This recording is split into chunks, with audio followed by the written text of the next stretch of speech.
Hey everybody, welcome back to the garage. If this is your first time visiting my channel, please go ahead, click on subscribe. Also click on that bell to receive all the updates and activities on my channel. All right, so this is a little bit of an update. We'll start with the XCR 440. Everybody seems to like this thing. So right now, it's pretty much just sitting in the garage, chilling out. Really haven't done much to it. What we do need to do to it is, all of it is just mainly cosmetic stuff, like the back bumper. You know, that needs to be removed and painted, and the decals applied to it. Same thing for the front rub strips on the belly pan. You know, those need to be removed. Well, really not removed, but scuffed up, taped off, painted, and then the decals need to be painted, and the reflector needs to be replaced. So, for the most part, the XCR 440 is in pretty good shape, just a lot of little detail work. A friend of mine was actually able to send me the stock handlebar pad for it, so we got that back on there, so that's looking pretty good. We got the dash plates from Shane Jackson out in New York. There is a video on my channel as far as where to get those and how to apply them. So take a look at that. But yeah, the XCR is looking pretty good. The project sled, the 2020 project sled, 1998 XCR 700/440. We haven't done a lot on it in the last 7 or 8 weeks, just because I've been doing a lot of home improvement stuff in the house, and that has pretty much taken priority. So not much has been occurring out here. But last weekend, I was able to come out here for about 4 or 5 hours and get some work done. And so I'll show you what I've done so far. The pipe has been painted and the covers have been polished out. It's just sitting on the floor ready to go. The cans have been wire brushed and painted in the same process as the pipe. The chain case, all the gears have been removed, and that's been removed because we dropped the track and the drive shaft out over the weekend in order to rebuild the rear suspension. I was going through it and I actually found this towards the end. We do have a failure of the front torque arm, and we'll get you in there right there.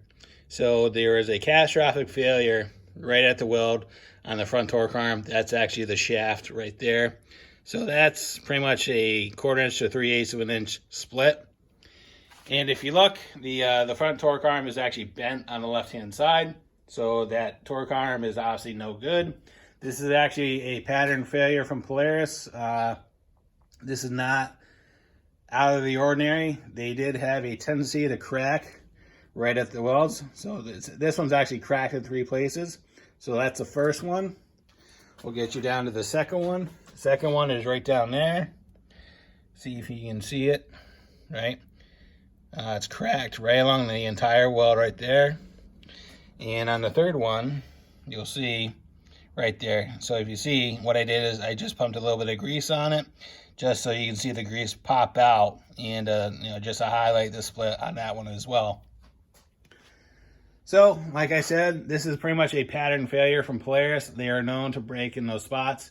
This is a extra 10 suspension from 1998 on this XC 700. If you do have a sled with an extra 10 on it, do yourself a favor, just crawl underneath it and inspect it for any cracks or anything like that. And you want to catch it before you have a complete failure and you waste the suspension and possibly the track, right? So what we're gonna do is I've already found a friend of mine that has an extra 10 suspension. We're going to go pick that up in the next couple of days, and we're going to get this whole thing sorted, and we'll get the new torque on there and get that replaced. In the meantime, all the high facts has been replaced. Went ahead and replaced all the bearings on the idlers and bogies and everything else. Pulled all the cross shafts out of the rear torque arm, greased that up, cleaned that up. Also replaced the the bearing on the drive shaft, so that's been done.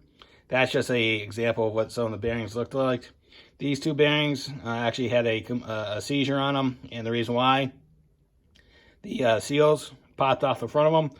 Water got into the bearings, and not that much long after that, they failed. And those bearings were actually right here on either side of the lower shock mount. So again, if you have a machine of this age, assume nothing. Just figure something's going to be broken.